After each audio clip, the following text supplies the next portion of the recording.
We did the math actually, right? It's like the RPM on Amazon Influencer is 9 times higher than YouTube's RPM. Wow.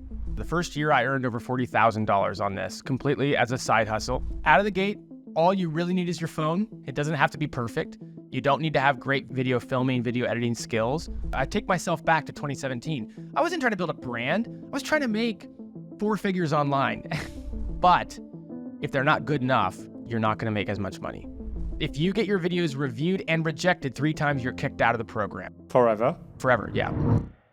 It's no secret that the industry has been struggling for nearly 1 year now following the Google Helpful Content update. Building content sites is still kind of possible, as sites like natlab.com are showing us, but there's no denying that it's very challenging and turbulent right now. And it's been particularly difficult to get started for beginners, as Google has been favoring more established sites and real businesses in their search results. And to try to compensate for that, we've been trying to share about funnels and push people in that direction, and several of our most advanced members have started to implement this stuff, and they're starting to get results. However, it's much more challenging to execute this kind of stuff than building a simple content site, which is why, understandably, the beginner crowd has been a bit resistant to the idea. And so that leaves us with a question: what should beginners do to get started in 2024? Now, across the industry, several people have come up with different solutions. I'm not going to go too much into details, but we haven't been very convinced about the future-proofing of many of these solutions. Many are spammy in nature, sometimes illegal, and yeah, I'm talking about stealing people's images and posting them on Pinterest or other platform, and they will probably be short-lived and people will get back to where they were a year ago. And so this takes us to today's podcast with Jared Bauman, who you might know as the host of the Niche Pursuit podcast, to talk about the Amazon Influencer program that he has been part of for the past year. And during his first year, Jared has managed to make $40,000 from this program, which is more than many people did before HCU with a new affiliate site. So this result really got me intrigued. And if you don't know about it, the Influencer program by Amazon allows you to shoot short video reviews sharing your experience with products that are sold on Amazon. And then Amazon takes these videos, puts them on their product pages to boost their conversions. And if someone watches your video, they will actually pay you a commission, which is very similar to the Amazon Associates program that you might know, with one major difference. And that is that you don't need to drive traffic to Amazon to get paid. They embed the videos on their website and show it to their traffic and still pay you when a sale is made. And that makes all the difference. There's no need to drive traffic from any platform. You don't need to talk to anyone or sign up for individual products affiliate program. You don't need to have bought the products on Amazon as long as it's the same item that they actually sell. You don't need to show your face on videos. And there's really low expectations in terms of quality, so just shooting videos with your phone is actually good enough in most cases. Jared says that he only takes 7 to 8 minutes per video he uploads. So all of this together, in my opinion, makes a really attractive package for beginners to start learning how to create content without the tech hassles and without the challenges of driving traffic to make sales. So in this episode, we'll dive deep into Jared's experience going from 0 to 40K a year, how he does it, and some of his best tricks. But I want to be completely honest here. We went a lot further than just recording a podcast episode. After talking with Jared about his experience a few months ago and reviewing his claims to make sure they're actually true, I convinced him to work with us to put together a course for those who want to get started with this program. A piece of training that would have the practicality of what you expect from an Authority Hacker training program, combined with his experience doing it for over a year and being quite successful with it. This program, to me, after reviewing it, is the best replacement to review sites for those of you who do not want to build a full business, but are rather looking for an easy, reliable side hustle that can make you $100 to $200 a day. And I know there's quite a lot of you out there, and I'm quite excited to have a brand new training on what I'm happy to call the best side hustle of 2024. This program should be available next week, and if you want to hear more about it, subscribe to our newsletter on authorityhacker.com/subscribe. Or if you want to learn more, just listen to this episode and get a better idea of how it works in practice. But before we jump in, I need to thank today's sponsor, Search Intelligence, the top-end digital PR agency you should call if you're looking for high-quality backlinks. More on them later. For now, let's get started with the episode. Hey Jared, welcome to the Authority Hacker podcast. Super happy to have you here. Super happy to have another podcast host as well. It's going to make my life so much easier. I listen to your podcast regularly, so thanks for joining. And let's jump in right there. I want to tell me, what is the Amazon Influencer Program and why did you jump into it? Great. Okay, so the Amazon Influencer Program has actually been around for quite a while, which was surprising to me when I first learned about it. The Influencer Program covers a whole host of different things, For what I'm going to talk about today, for what I've been focusing on, is just one part of the influencer program, which is basically the idea around shoppable videos. These are small videos, short videos, 1, 2, 3-minute videos, and they live on the Amazon sales page. So if you want to go buy a phone case, that video will live on that page. And if viewers watch those for a certain period of time and then go on to buy it, you get a commission. Okay. So I don't have to drive any traffic to it, right? The videos live on Amazon.com. That's the big thing. Videos live on Amazon.com, so you get to take advantage of Amazon's traffic, one of the largest e-commerce brand, but one of the largest websites in the world, spending billions of dollars to drive traffic to these sales pages, and your videos sit there, and as long as they watch them, you get a commission. That's kind of the key to it. Yeah, I think that's super interesting that you don't have to drive traffic. Like, there's not many online businesses where you don't have to drive traffic.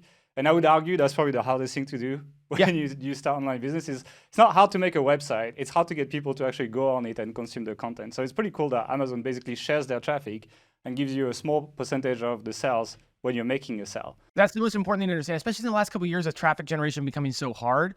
And yet then you have this opportunity where, yeah, you got to work for it, but getting the traffic is the hardest part. They're basically giving that to you as long as you help them sell the product. Yeah, that's super interesting. And how long have you been doing this for? Just over a year. So I'm in like month 14 or 15 now. So you've seen it for a while. It's not something you've started 2 months ago. And it's like, it's been working for a while for you, basically. And it's quite interesting, I guess, because like when we talk about online business, we talk about like, okay, you need to build a brand, you need to build an audience, you need to capture an email list, then you need to sell them stuff. It sounds like a lot of steps and complicated. And it looks like you're skipping all of that with this program. Like, how did you feel when you discovered it? And did you believe it would work the way it worked for you?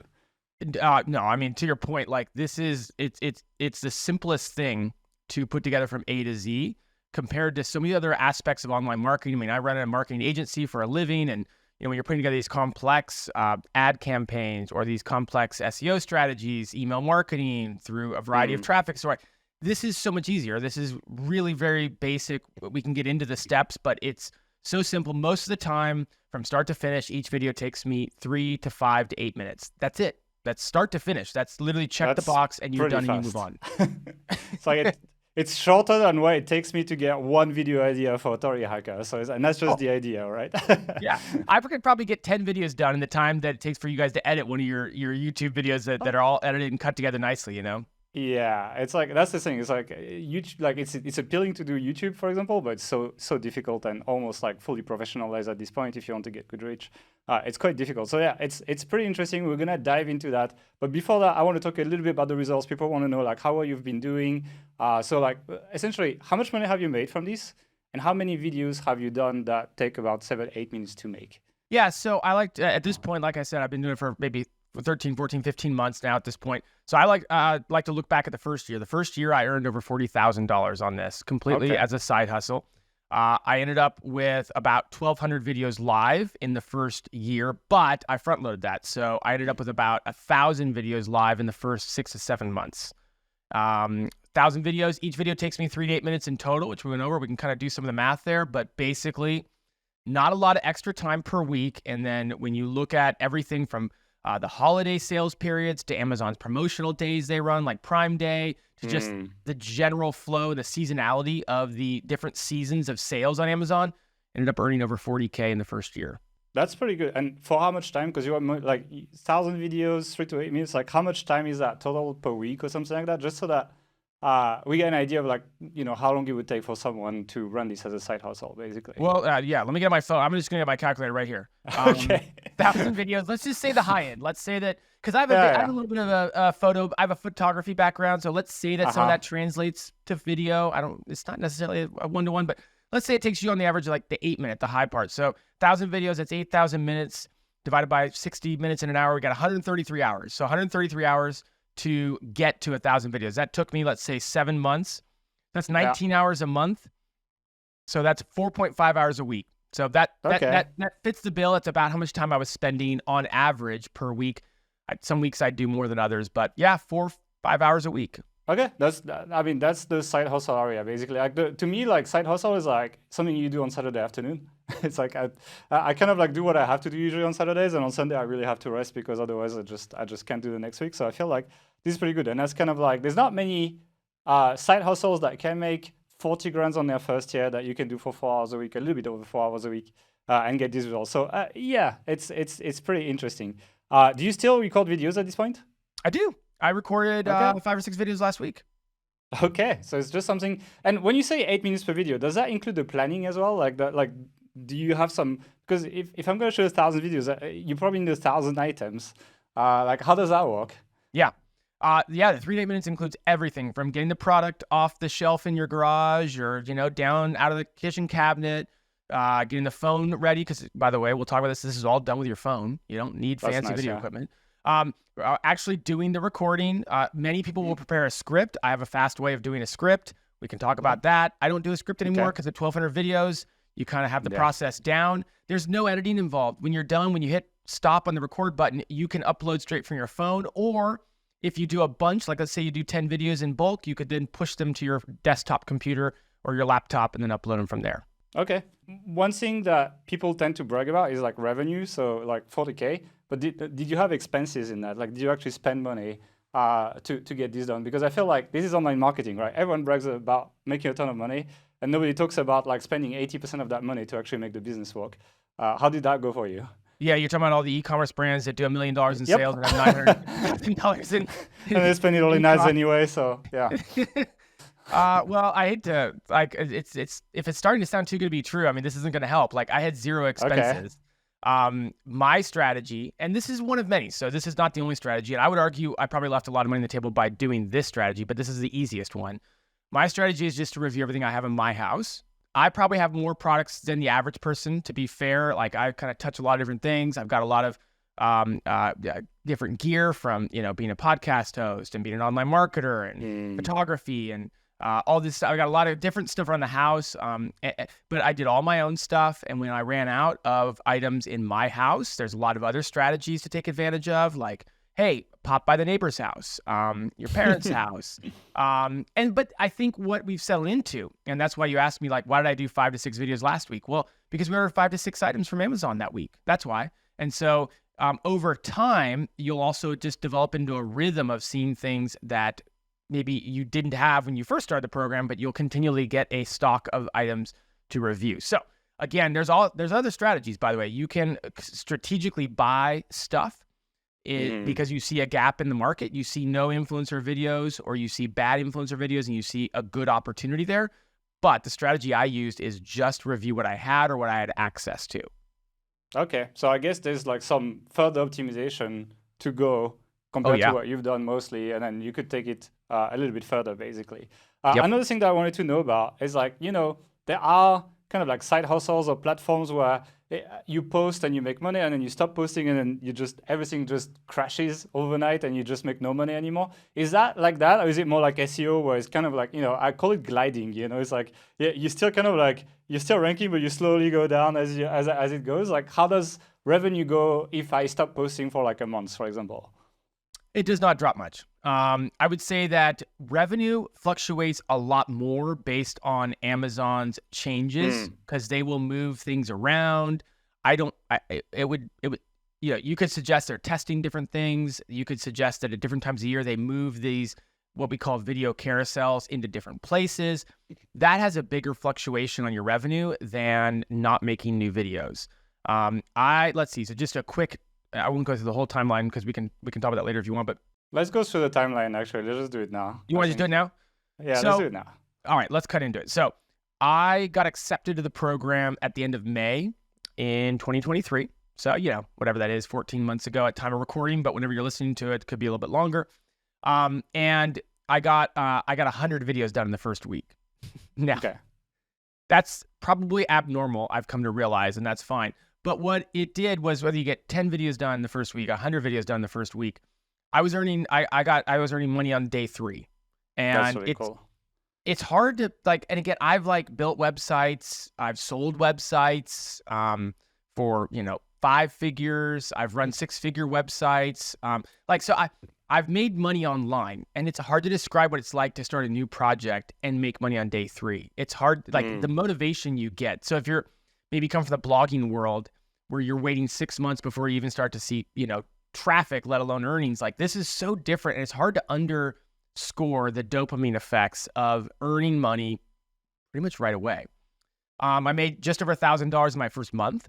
I hit, I think, just over 200 videos in that first month. So I was already starting to slide back from making that initial batch of videos. The next few months, I grew into the $2,000 to $3,000 range, but tons of fluctuations. July, August, September, coming to realize that, summer, there's a little bit of a lull, a spending lull on Amazon. That's probably why they do Amazon Prime Day in July, typically. Then you got back to school, though. So you transition from summer to fall. Different products come into season. All your summer stuff, people stop buying all this stuff for the yard. They start buying all this stuff for the holidays and for warmer weather. We'll get into seasonality because it's important. And then you start to ramp up to the Q4 spending season. And so as we were ramping up to that, I was still in the $2,000 to $3,000 per month range. I was still cranking out anywhere from 35 to 75 videos a month, going through all the products I bought previously. Then we hit the Q4 sales season. So November, Black Friday, November came in at over $4,000. December came in at over $4,000, and I hit the 1,000 video mark in December as well. And so that was kind of a nice cherry on top, right? Like tie the bow, did the Q4 sales season. By the way, I have friends who started around the same time as me who made over $6,000 during the Q4 sales season each month. Okay. So it's really about what products you select and pick. But then after that, I slowed down. So that I hit the 1,000 video mark. We moved into the new year. January, February, typically very slow in terms of spending on e-commerce in general. And so that did drop down to about $2,000 a month. But by March, it was back up to about $4,000 a month, and has hung out in the $3,000 to $4,000 a month range ever since then, even as we moved into the summer for my second summer now in the program. Okay, so would you agree when I say like it's a good side hustle and like you make a steady revenue, but it's quite volatile month to month depending on the holidays, and you can't count exactly on receiving a set amount of money every month or something like this, right? Correct. There's so many variables that if you get too far into the weeds, you'll probably start to stress out over every little product, every little item, and where everything is and the seasonality. Like there's a lot of variables from seasonality to Amazon moving things around to just the straight up volatility of the program to the fact that maybe you have a lot of summer stuff, so you do really well in the summer, but maybe you don't have a lot of you don't decorate your house for Christmas, or you don't have a lot of warm weather stuff, or you don't live in an area, maybe you live in the desert where it's hot all winter, right? So you don't do as well in the winter. Like these are variables you can't really imagine until you're going through the program. You're like, oh, I didn't realize that. So it's great side hustle, especially if that's the perspective. I would really feel so differently about the program. I think I'd be a lot more stressed out about all the things I can't control if this was something I relied on every month for, say, paying my bills. But as side hustle income, I don't want to stress as much about all these variables that get introduced. I agree. It's like it's kind of like putting all your eggs in one basket, and like Amazon is essentially your traffic source and your conversion. And so like it's really centralized into what platform, and so that introduces more volatility. Like the way to stabilize a business is to play what I call the portfolio effect, where you would have like multiple traffic sources, multiple ways of converting that traffic, and then one goes up, one goes down. It doesn't affect your business as much as the variation of that one single platform. Here you're like exposed to extreme volatility. The trade-off is it's very easy, basically. Yeah, you get to take advantage of their traffic. Like it's amazing, but it's their traffic. Like it is literally their page. So you have to be okay with that volatility. Like it's their traffic. Like we have this opportunity is phenomenal, but it's their traffic. And so that volatility is just part and parcel with the program. So you mentioned some of your friends starting at the same time as you and having up to 6,000 videos. Like what's the best performance of someone that you know with this program? Oh man, there's somebody who I started sharing about my journey on the podcast, the Niche Pursuits podcast, and someone started well after me. Well after me, probably like end of summer, so 3-4 months after me. And if memory serves me correct, he was making just under or just over $10,000 in the month of December. Okay. Now he went down to, again, going back to from what I've learned from him, I never had a conversation. We just exchanged a few DMs and stuff on Twitter, but I think he went down the path of purchasing products strategically to get that. So he had some expenses built into that, to my understanding. But even Spencer, my co-host on the podcast, he started before me, but he and I hit the 1,000 video mark right around the same time. So you could say that we were on the same path. And his December, and again, I keep saying December, guys, that's the big month, right? November and December, that's where you kind of get that extra swell of earnings. His December was well over $6,000, it's because he just happened to pick and make some videos about some products that performed really well as kind of like gift items, right? And a lot of my items weren't quite as popular during the sale season. So again, it's a little bit of luck, but you will experience an uptick during Q4 because that's when people spend a lot of money. And if you can get started on the program and get a bunch of videos live with a month or 2 or 3 before that Q4 sales season, I mean, you're kind of starting at just the right time. I mean, that's why we're pushing the course now, actually. It's kind of a good time for people to learn about it. There's enough time, to learn about the program, make some videos, and actually get some proper earnings by the end of the year, which would be a good timeline for most people. So it's like, if you use the calendar that's included in the course, it's actually going to help people pick the right products for the right timeline. So yeah, I think good timeline right now. Let's talk about the actual practicality of using the Amazon Influencer Program. I know there's different layers to the Amazon Influencer Program, and you're using a specific one. How does that work exactly? Yeah, so there's Creator Connections, there's the Inspire program, there's Shoppable videos, there's other stuff that I probably don't even know about because I'm just very laser sharp focused on this. And it just wouldn't be worth anyone's time to listen to me talk about those other programs because I don't know anything about them. I know that one main distinction that people can listen to help them understand, because it took me a while to get this, is Inspire, basically at a practical level, is vertical videos. Okay. And shoppable videos at a very practical level are horizontal videos. You won't ever, at current stead, and historically speaking, you won't ever see a vertical video as a shoppable video. Again, that could all change going forward. I don't know, but that's where we're at right now. So all right. that helps people get their mind around it. You're doing horizontal videos for shoppable videos. Inspire, to my understanding, is much more and we'll get into what is an influencer and how do you qualify. But if you look at the term influencer, right, we know what that is, right? That's like a social media person who's built up a following based on something they have influence on, right? I am not an influencer, to be clear, by that definition, but I am an Amazon influencer. We'll talk about those differences. The Inspire program is, from what I can see, much more meant for true influencers. Whereas if you're not really an influencer, no one really cares what you think about something like me, think Jared, that's where shoppable videos works really well.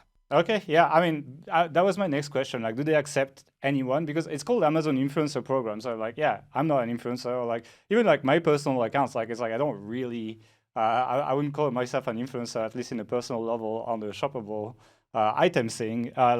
Do they let everyone in? How does it work?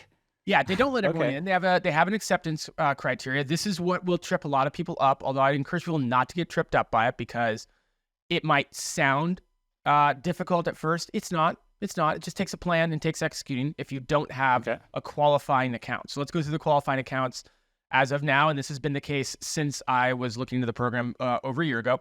You have to qualify with one of 4 social media accounts. It's either a qualifying YouTube account, a qualifying TikTok account, or a Facebook or Instagram business page. One of those 4 has to qualify.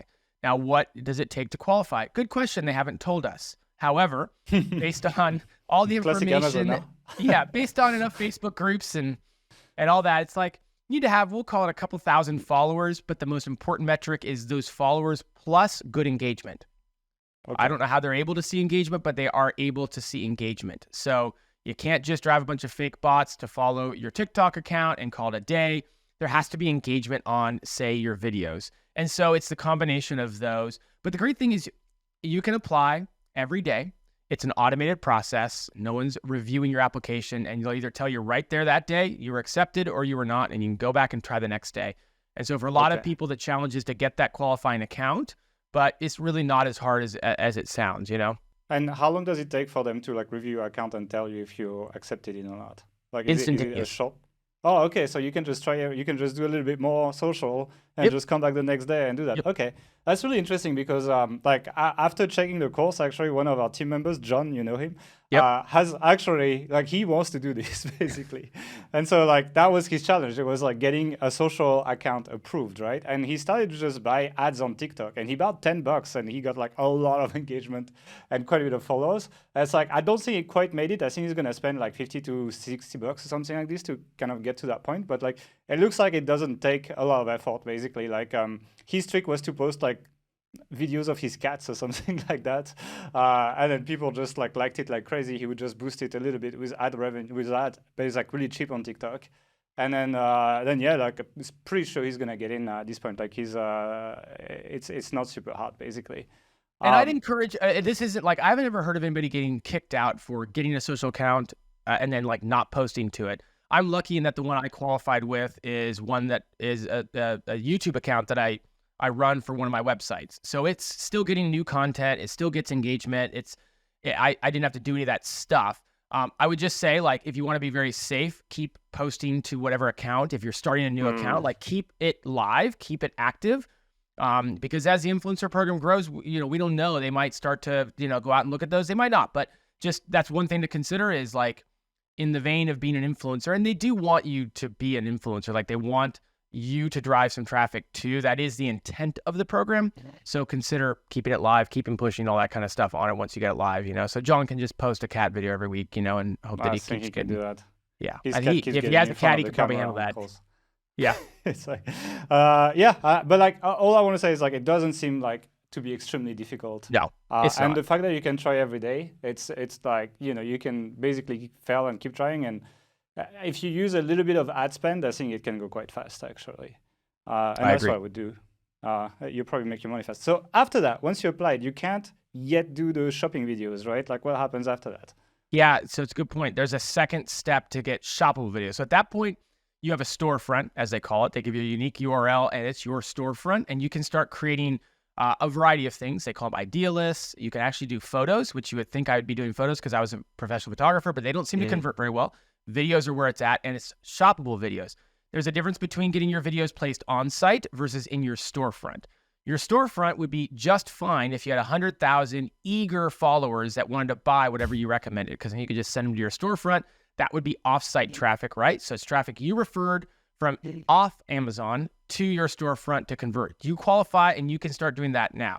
For those of us everyday, everyman, people like you and me, we don't have eager followers waiting to buy whatever we recommend. We still need to qualify for shoppable videos, which means our videos will get placed on Amazon's listings. And for that, there's a 3-video review process. So you submit your first 3 videos, and they do get manually reviewed. It can take anywhere from 3 days to months. I've heard all of the above. Mine got reviewed within a week. But that was over a year ago. So who knows? You can kind of, you know, join there's various Facebook groups and stuff. You want to kind of keep track of where it's at right now. But yeah, so you got to get these manually reviewed, and you got to make sure that they're good videos because you only get 3 chances. If you get your videos reviewed and rejected 3 times, you're kicked out of the program. And so this is why it's so important forever. Yeah. I'm sure there's ways around that, but you know, forever. Yeah, that's the rule. So you got to make sure that at least your first 3 videos are pretty good. From that point on, you know, you can do whatever you want. Then we can start making videos that are based on what converts well for you and all that. But those first 3 videos are going to get manually reviewed. So you got to make sure they're really good because you only get a couple shots at it. Yeah, that's pretty scary actually. So like while it's easy to get in, like the first thing, the storefront thing, it's actually, it probably is a little bit challenging to get through. How hard are they when they review the videos? Like, do they expect some, the new Transformers movie, or is that like what was expected from my first 3 videos? So I would say that the type of video you're producing right now for this podcast is much more sophisticated than is needed. And so if you're thinking Mr. Beast style YouTube videos, no, it's not that. However, if you're thinking the kind of videos maybe your friends text you about their night out, they're going to need to be better than that. So somewhere in between, I mean, there's a lot of people that get their videos rejected in this process, but I've also seen tons of everyday people with no video experience that get their videos accepted. So it's not something to worry about, but it's something to take seriously. How's that? Okay, yeah, that's why we have a whole section on the first 3 videos in the course actually, because I guess it's quite important. I actually think it's a good thing that there's a little bit of a barrier that probably brings you a lot less competition on the Amazon pages when you post your videos. And if everyone could just go in and flood it with AI videos or whatever, like probably you'd make a lot less money. So it's like, it's probably something to welcome rather than to be afraid of. You need to do that right, but I like that. I like not being in competition with every other spammer or something like this. Well, it's like you know, it's the way I liken it to, although not in any way, shape, or form, because I have friends that are in the military. I'm not trying to compare it directly, but they train and prepare. so that when they're actually involved in something in real life, like they're so well prepared for it. And in a very small microcosm, like this is training you on how to make good videos, right? Like you need to make decent enough videos that people want to watch them and then buy. And at the end of the day, like that's the point. Like a lot of people ask me how many videos you get live. That's a good question, but if you're not making good videos, at least good enough videos, then it doesn't matter. People are going to just bounce right off your video and go on to somebody else's. And so a lot of the mechanisms you're learning in these first 3 videos are really going to help you make really good videos and set that muscle memory up for how to make a decent influencer video. So I agree. I think it's healthy. I think it's healthy to help keep, all the junk out, but I think it's also healthy because it just helps you it makes you do some training to get good enough to make videos at scale after that. It's kind of like ranking roundup reviews as well. A lot of people used to rank but have terrible pages and make no conversions. It's like you need to make the conversion to make the money here on Amazon. So it's like you need to learn how to make that content. And I guess that's what they're scanning for. So if you're in, you can make videos that convert, I guess. Yeah, you said it exactly right. Like driving traffic to blog articles doesn't matter. It's important and it's a first step. But if all your reviews, if your copy is junk, if you don't have all the sales boxes in the right spot, if your calls to action are terrible, whatever it is, you don't convert, you don't end up making money. So yeah, it is about getting videos live and it is about volume. And there's a lot to that. And no, these don't have to be works of art and you don't have to overthink them. But if they're not good enough, you're not going to make as much money. And now for a quick word from this episode's sponsor, Search Intelligence. This campaign got us big links in websites such as Lifehacker, Wales Online, Daily Record, and about 20 other news websites. Let me show you how we've done it. We knew that people will be flying a lot this summer, and we knew that journalists will be writing about this topic a lot. So, on behalf of our client, we put together a nice guide about how to fall asleep on the plane. Then we use Muckrack to find journalists who write about travel. Then we put our advice in a nice email and send the tips to the journalists. Within just a few days, the links started landing, securing our client natural placements in really big websites, just like this, and this. This is a great example about how you can leverage seasonal trends to earn links to a website. Anticipate what journalists want to write about at all times and give them the stories that they need. They will reward you with some great, juicy links. I hope this is helpful. Thanks again to the sponsor of this episode, Search Intelligence. If you're looking to boost your link building with high-quality digital PR campaigns, head over to search-intelligence.co.uk. And now, back to the episode. So talking about getting videos live, let's just go through the process of creating a video, like kind of like an overview of that, right? It's like, can we just go from like how you pick a product to what happens after that? But it takes 8 minutes, so you should, like if it takes more than 8 minutes to explain, it's crazy. So go ahead. So yeah, the best thing to think about, and I've heard this described a lot, and I get it, like when we say the term review, like a review video, most of us can then kind of get into the right ballpark of what this video is. The reality, if we're being specific, is it's not a review. You are not really doing the classic blogger style review. What really the intent of the influencer videos are to help show people what they can't see in the on-page images and description. Like if you're going to buy a shoe, you're like, how big is it really? How is the material really? How when I put it on and tie it, how far up my ankle does it really go? Like sometimes you can't see that in the pictures. When you're looking at the description and they say it heats the water in 4 seconds, it's like, I don't really know what that means.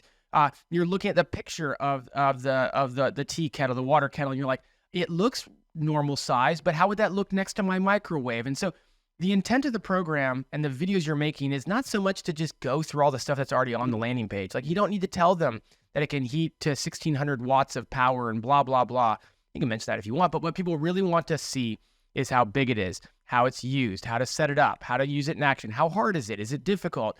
Do I have to have my full attention on it? Is it? And so really, instead of thinking about it like a review, you're really just describing your usage of the product. You're describing the things you like about it. You're sharing something you might have done differently about it. But in reality, when you look at it from that, it's not a long video. It's 1 to 2 minutes for a very simple product. Maybe it's 2 to 5 minutes for a more complex product. And then, yeah, you're right. On the front end and on the back end, there's not much time because these are products, in theory, you're using, right? Like going back to the tea kettle example, like that's the tea kettle you make tea from every morning. So it should be fairly simple for most of these products to be able to talk about them really easily. This isn't some, a blogging environment where it's a product that you have some familiarity with, but you're comparing it against a product you don't use. You're having to, use these kind of different abject descriptors to put it together. It should be very simple, and thus it should be a very quick process. I see. So it's more like a perspective rather than a review. It's kind of like our day in the life using this product. Here's what I like about it. Here's what I don't like about this, like in real life. Like, oh, this kettle is really noisy, for example. Like that would never be on the sales page. But if you say that, then that's going to help. That probably won't help conversions, but unless you say something good about it that make people buy it anyway. Well, that's actually a great point. I mean, you could say something like, hey, this kettle, it's noisier, but you want to know why it's noisier? It's because it pumps water twice as fast as my last kettle. Yeah.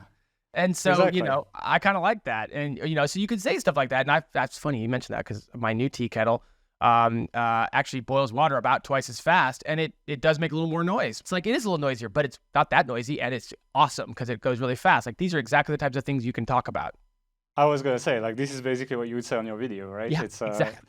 To your point, here's the best way to think about it. Here, let me just give you this kind of vision. Like, let's say that you wanted to buy a tea kettle, and you were looking at it, and you were like, boy, it looks really good. And you're like, oh, that's right, my buddy has this one. If you texted your friend and said, hey, I'm thinking about buying this tea kettle, could you just make me a quick video of what you think about it? That's pretty much exactly what an influencer video would be. It'd be your buddy going like, oh yeah, man, like, here's what I think about it. And they're not going to pull up the sales page and tell you like, this thing's got 1600 watts of power, dude. Like, right? Like, they're going to say not trying to sell. Yeah. They're not. They're just going to tell you what they think of it. That's the best way I like to think about these videos. Okay.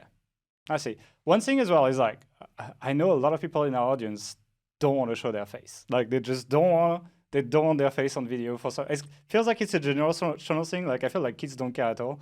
But like our generation, people don't like that. Do they have to show their face? And is it better? Is it worse? Like, how does it work? No, you don't have to show your face. I have on occasion to show something, and I have not correlated any difference to showing my face versus not showing my face. 95% of my videos are faceless. Okay. That's like a lot more approachable for a lot of people. Like, a lot of people have like this camera fright, right? But if you're just talking and we just hear the sound, it's a lot easier to record a video, I would say. Totally. Yeah, you don't have to worry about that part of the video. Okay, that's pretty good.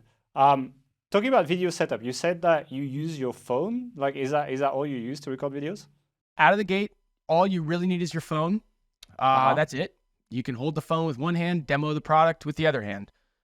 There's other tools that can make it easier, so you can get like something to hold your phone for you, whether it's a tripod or like a around the neck thing. I think they call it the neck mount. So then you have both hands available to kind of manipulate the product and show it. Because I already had it anyways, I just use a little wireless microphone because I own one anyways from making video content and courses and stuff. And I have one that plugs straight to the phone. I use that because it controls the sound. So as I move my phone closer or further, like, the sound doesn't change. I can guarantee you don't need it because I've watched a lot of influencer videos on these sales pages and most of them don't have that. But I think it's a nice effect. You get a tripod if you want to do more demo style, right? Where you're going to be away from the camera and demoing product instead of having it up close, but you don't need to, certainly. You really just need the phone, but there are a few additional tools that can help. Okay, so it's like, basically, if you have a good phone, I feel like phones are good at stabilizing video at this point as well. Like, you don't really need a gimbal or anything like that. So yeah, I guess just your phone. For the sound as well, there's a lot of like AI tools now that will actually like enhance the sound like in a crazy way. So you can just drag and drop your file, and probably is good enough to capture the sound from your phone actually. So okay, that's not a lot of work. Now, in terms of editing videos, you say it's very quick. Do you edit videos at all? Like, how does that go? Do you use any tools, or like, how does it work? I rarely edit videos. Okay. I started off editing them and quickly realized like no one is, so it's certainly not essential. There are times when you have a product, usually more of the expensive, kind of like more sophisticated ones will meet this criteria, but you have a product where you're like, man, I really gotta kind of demo it in several stages, and so in that case, you could do a video clip and then wait a while or reposition and do another video clip. But there's like lots of in-phone editing software. I'd really recommend doing that. I wouldn't take it back to your computer and boot up Adobe Premiere and like that. And That's a bit much, yeah. It's just overkill. Like, and even if you live in Premiere, I don't know, I still think it might be overkill, like, because you just don't need to do that. Most of my videos, and I'm talking over 90% of my videos, don't require any editing. They're one take. And frankly, if I mess up so much halfway through that would need editing, I just start the video over. It's actually quicker. Okay. Yeah, I think for like a 2-minute video, it's faster to reshoot than it is to edit. I guess if you're not an editor, maybe something like CapCut would be fine on your phone or something like that. Yep. It's free. That's what I use. Yeah. Okay. Yeah. CapCut is very good. It's very good on desktop too. Like, if you want a free video editor, use that. One thing that some people are going to be interested in, how outsourceable is the process? Like, can I actually outsource this to someone? And is it viable economically, do you think? Yeah, that's a good question. I mean, I played around with it a tiny bit. And again, for me, I'm just so fast at making the videos. To me, that's more intriguing from the idea of being able to expand the amount of products you can have on your Amazon influencer program, the number of products you can make videos about. But for me, it was just easier to do it myself. Spencer, again, Spencer Haas, who also did the program with me at the same time, outsourced the whole thing. And he and I had, I'll be honest, probably very similar numbers the whole way through. So it's ironic that he and I took totally different approaches, and he had a very successful approach. And he goes through and talks about the number breakdowns and how to pay people. The interesting thing about it is this falls under the category of UGC, user-generated content. And there's a whole swath of people on Upwork, Fiverr, and different job boards that are literally their freelance job is to make UGC content. And so I know there's a viable market for it. I'm not really the one to talk about it. But yes, you could outsource it. And yes, you could figure that out. But you got to kind of, do some math on it. That's for sure. Yeah, I was going to ask, do you know if Spencer made a profit from this or like? Yeah, he's profitable. Yep, he's profitable. And he breaks all that down in stuff that he shared as well. But he's profitable. I know he paid, in the end, he landed on paying, I think, per video, just like a flat rate. And you just find people who, look kind of like me are pretty quick at it. I've thought about joking with Spencer. I'm like, maybe I should start doing videos for you. You pay a nice flat rate. I just crank them out. Maybe that's a better rate per hour. I mean, you can crank out a lot, You could crank out a lot of videos, but I'm like, well, I've already done an influencer video. I probably shouldn't double dip. That's probably not against terms of service. That's probably against terms of service. You're going against your own videos as well. Exactly. I'm not doing that. So, but yeah, that would be the model there. All right. Let's talk about optimizing. You've done this for over a year now. If you had to start over, what would you do differently that you did when you started? Yeah, I think the biggest takeaway I've gotten, and we can get into it if you want, but let's be clear, like the data that Amazon gives you on this is paltry at best. It's like very sparse. So you're really left to your own intuition, I'll say, at the just like SEO. Like the 80-20 of it is, what are you selling? Okay, why am I selling those? Let's try to figure out what it is about those videos that did well. Half the time I'm like, I don't know. But a couple takeaways, and probably the biggest takeaway of all is everyone right now in their head is doing the math like, oh, is it better to make like a lot of videos about low price stuff? It'll sell more of it, right? Higher volume. Or is it better to make like fewer videos about high price stuff? It won't have as much volume, but the commission will be higher.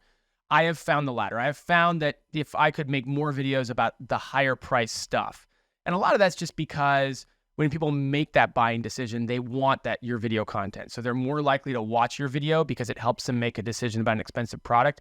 And believe it or not, they're also far less likely to return it. When you buy something expensive, you might think like, oh, the returns will be higher, but they actually aren't because people take a lot more care. They actually do their research before they buy that. So the returns are a lot lower. On the flip side, some of this, lower price stuff, people just press a button and they don't even watch your videos. They'll glance over it. The videos don't matter as much. They don't get as many views because we're like, whatever. If I don't like it, I'll return it. And then guess what? They do. They return it. So even if you do get credit for selling it, you get a high return rate on a lot of it. And that's not everything, but just generally speaking, the more as time has gone on, I've really sought out every high price thing I can find in my house. And this is a good time to mention it. By the way, you don't have to have bought it on Amazon. It just has to be for sale on Amazon. So like my wife will buy something at Walmart or Lowe's or Home Depot or name your big box store. It doesn't have to be sold. You don't have to buy it on Amazon. It just has to be available on Amazon. So sometimes we'll buy something and I'll be like, oh, I didn't see that in our sales list, but it's nice. It's a product. So that'd be my biggest takeaway in terms of optimizing is the higher priced products seem to be a better use of time. Yeah, okay, I can see that. Like I was looking at it, right? And I saw like reviews on toilet paper, for example. I was like, who watches videos on toilet paper before ordering it on Amazon? Whereas if you buy a laptop, I guess it's just a lot more likely. Like you want to know how much it overheats, you want to know what the fan noise is, etc. And you probably won't get that from the sales page. So it's like I would watch the videos for that. So yeah, it's quite interesting. Do you also like optimize your calendar? So like maybe you know like before Easter you review like Easter things before Thanksgiving. Maybe you're gonna talk about products that people would buy around then, etc. Does that matter? Like, does the timing of upload matter as well? Like, is there some kind of strategy you can do around that? Yes, the timing matters. I mean, seasonality is much more important in this than I thought it was. Okay. That was one of my mistakes of the first year, is not thinking seasonality was as important as it is. So as annoying as it is, by the time I learned this, we got all of our Christmas decorations down in September. It was still really hot out, and it felt super odd to be going through a Christmas wreath, hanging on our front door and making a video about it when I was in a t-shirt, shorts, and sweating my tail off. But seasonality matters tremendously. And yes, you would be wise. Although, again, it's not to say I still make great money without having any clue about this until the latter half of the year. But yeah, seasonality does play into it. You need to, if you want to optimize your results, you want to have that content calendar dialed in, and you want to be in sync with making both the big holidays, but also the seasons, and you want to be in advance of it. Yes, can you make a video and get it in the carousel within days? Yes. Is it safer to make it a month or two in advance or more to kind of give it more time to make its way into the carousel? Yes. Yeah, that was one of my things as well. It's like, is Amazon biased towards fresh videos? So then you would really need to time your upload right. Or are they more, evergreen content? It doesn't matter, basically. I'd love to have a good answer for you.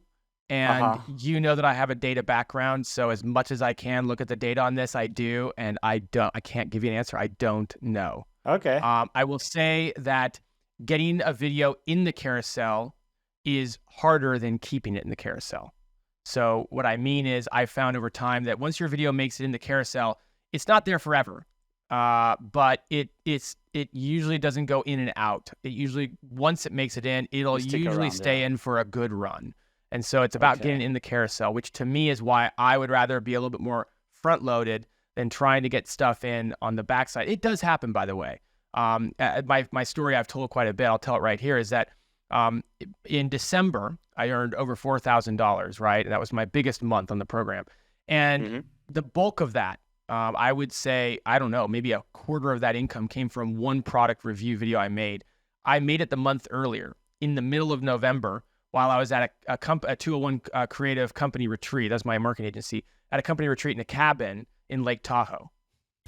So I made it with a product that I had used all week to live in this cabin. And I made a video on the last day and uploaded it in the middle of November. And that ended up being so I say all this as a caveat, like it really, you can get a video in the carousel within a week and then it can go on to be your bestseller. But more often than not, giving yourself some time for it to work its way into the carousel, I've found to be smart, because it tends to stay in the carousel for a little while after you get it in there.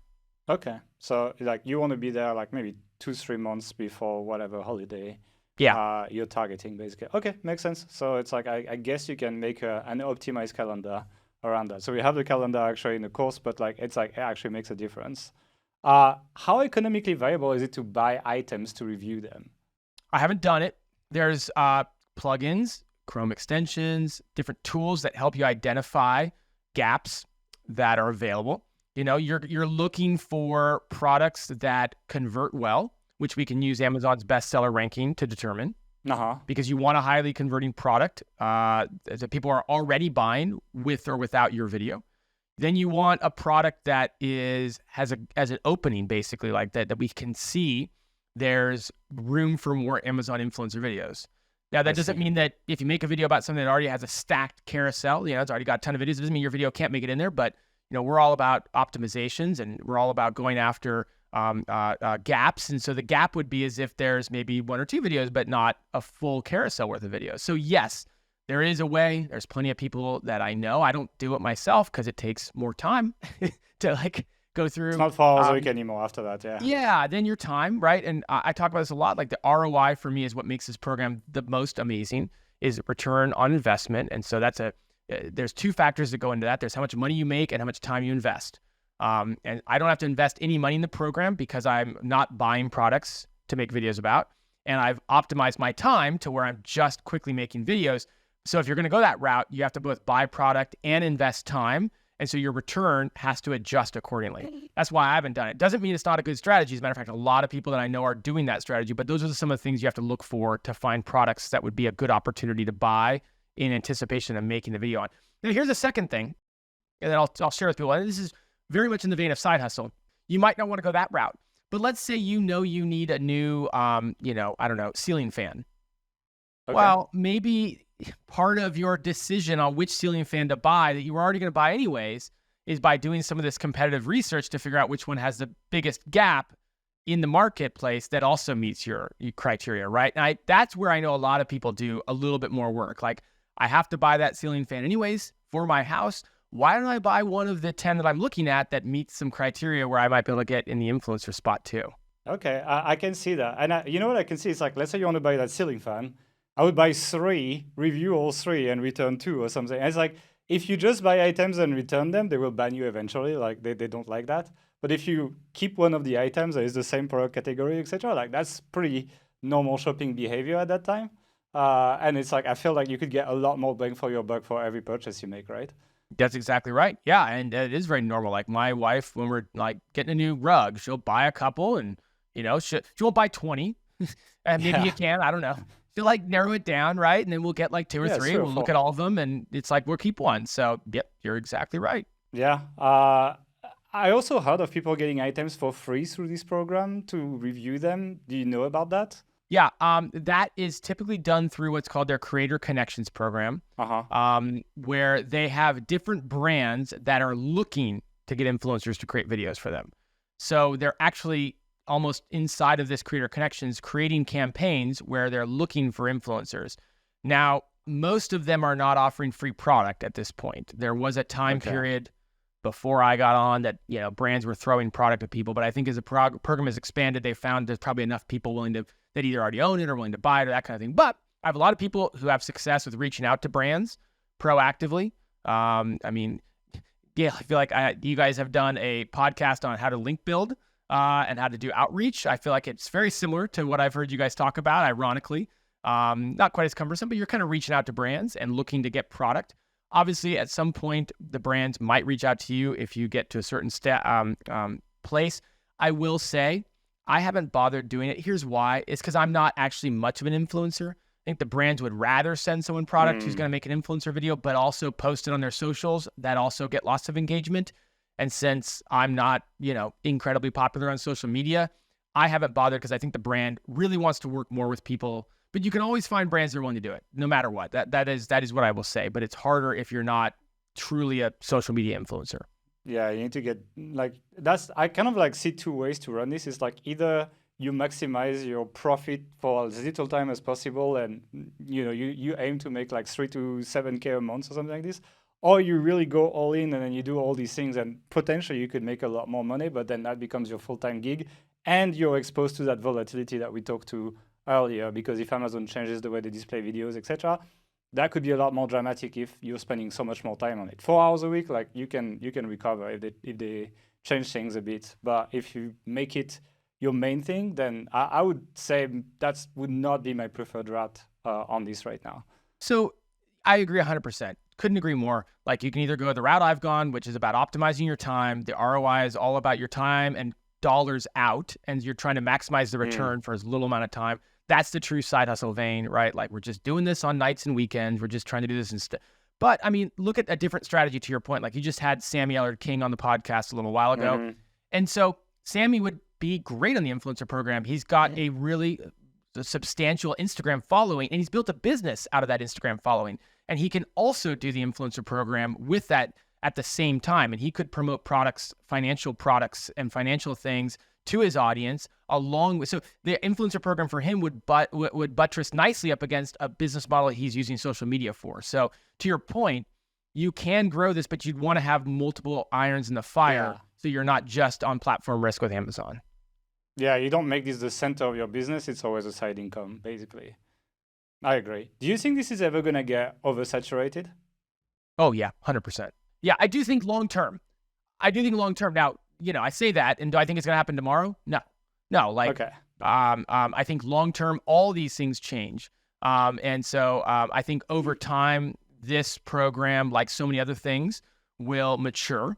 And as it matures, it will change. And as it changes, those of us who had better opportunities in the early days will get disgruntled and complain. And people who are new to it will remind us it's still really good and that you never should have put all your eggs in that basket anyways. And we'll round and round we'll go, right? This is how the internet works. But by oversaturated, I don't mean like not a good opportunity. Just yes, as time goes on, I think more and more people are going to get on it, and more people are going to take advantage of this, and more optimization will happen. Which goes back to why I say, like, don't shortchange yourself. Like, make good videos, make videos that are really helpful, because long term, those videos will stand the test of time. If Amazon ever gets to the point where we start seeing them truly keep videos in the carousel that are performing the best, which I haven't seen any evidence of that yet, but it would make sense that as they gather more data, they'll start to keep the videos that lead to higher conversions. Well, what's going to lead to higher conversions? Longer watch time, more engagement, people buying more from what you're saying. Like, so make good videos, and it's only going to help future-proof you as the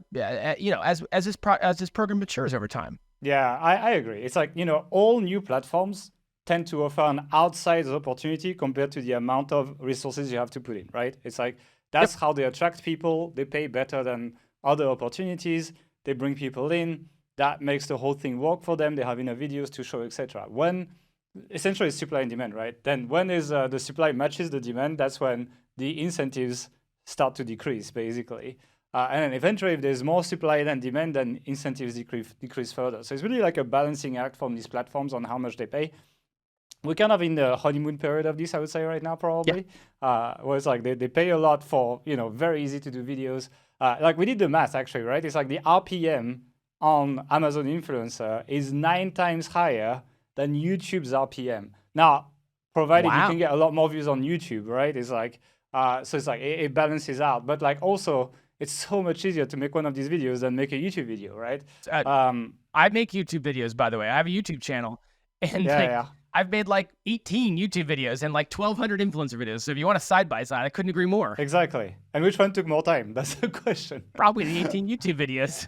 Exactly. So it's like the RPM is insanely good right now for what it is. Like I don't think that's going to be sustainable in like 3, 4, 5 years. I think there's an opportunity for like the next 2 to 3 years probably. Like by the time it actually fills up, especially if there's it's essentially there's a barrier to entry with the first 3 videos and so on. It's not like everyone can go in.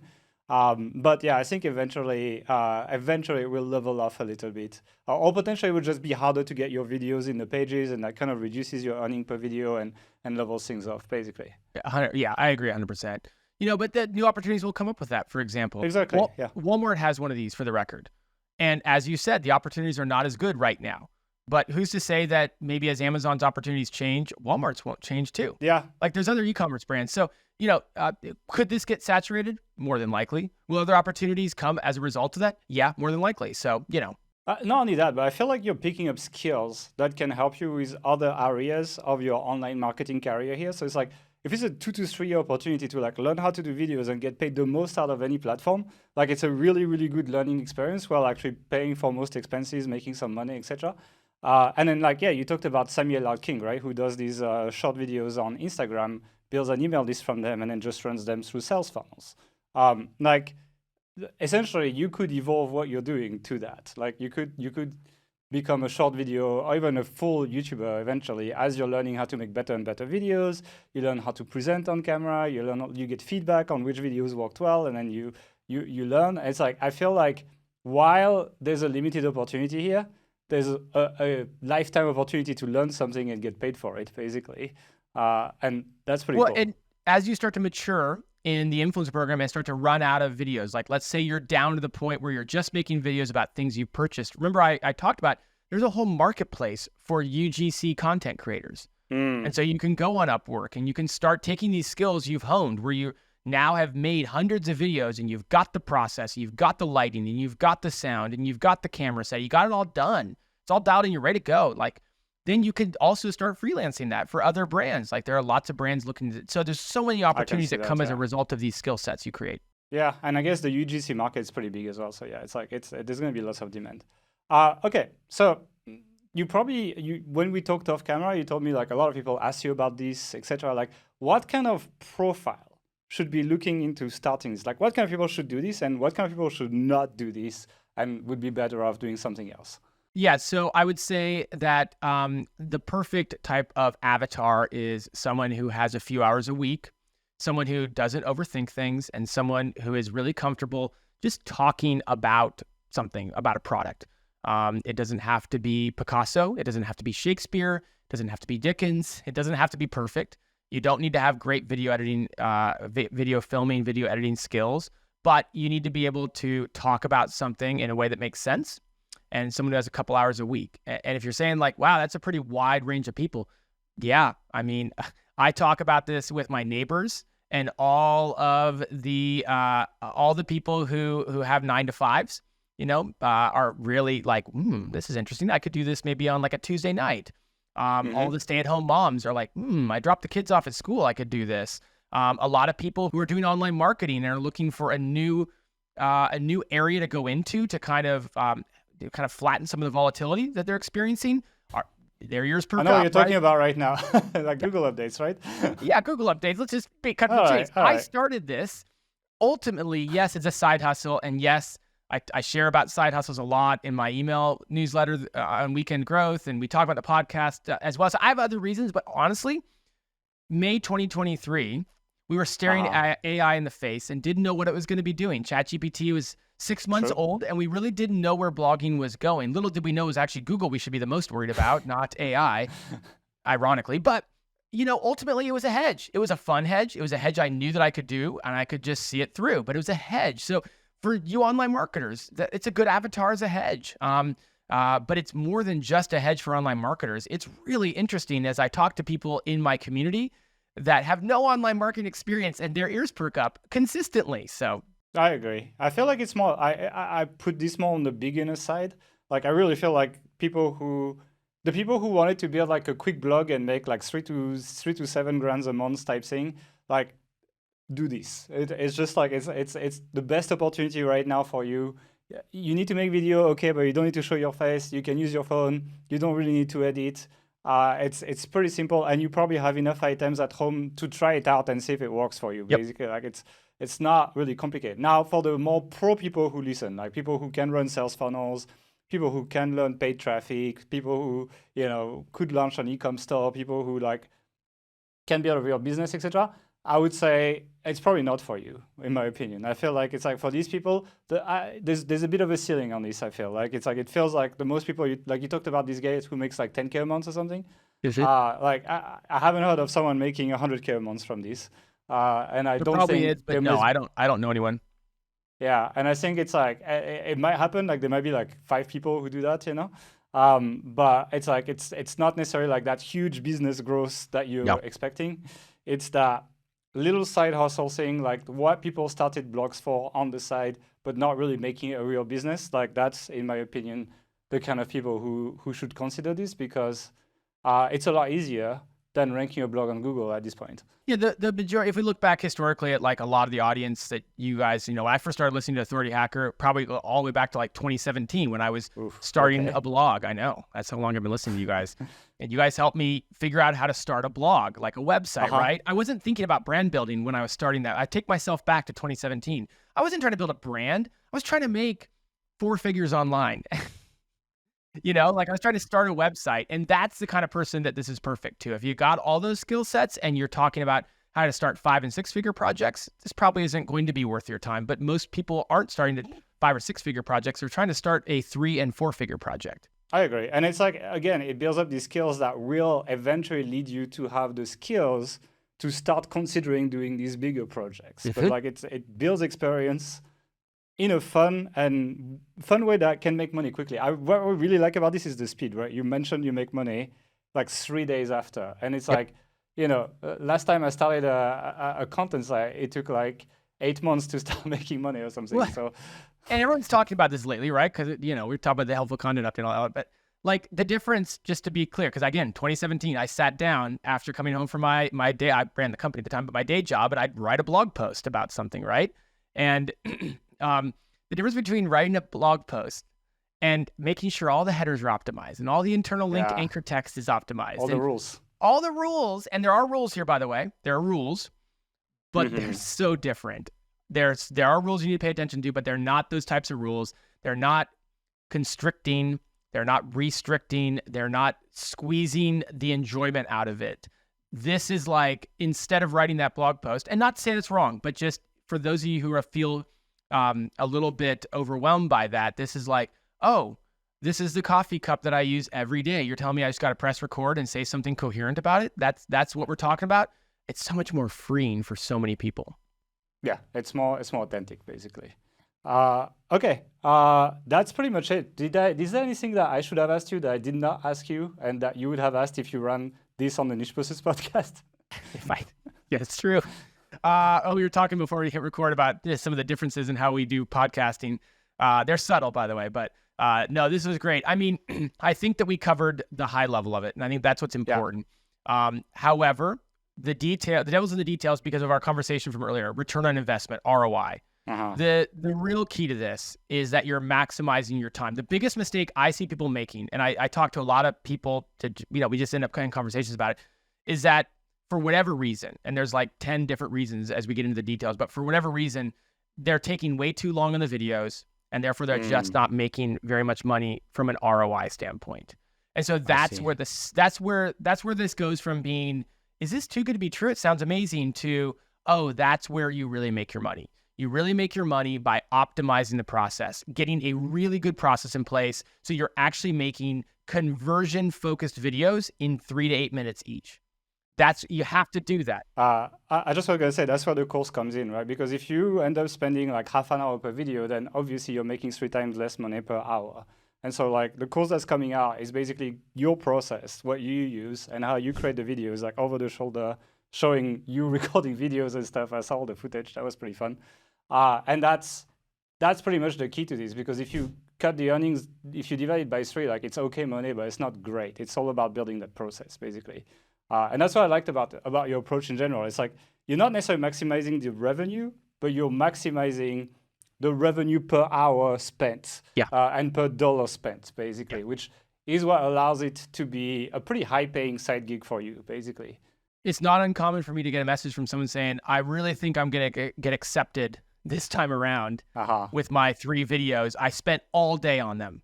And I'm like, okay, as so long as once you get accepted, you never spend more than 10 minutes or 15 minutes on a video going forward. You know, like it's all about that. That's how you keep the momentum up. And that's how, because you really don't know at the end of the day, what I can tell you from having 1,200 videos in the program is that I only make money on about 150 to 200 of them. And so it is a volume game. It's a volume game of high quality videos.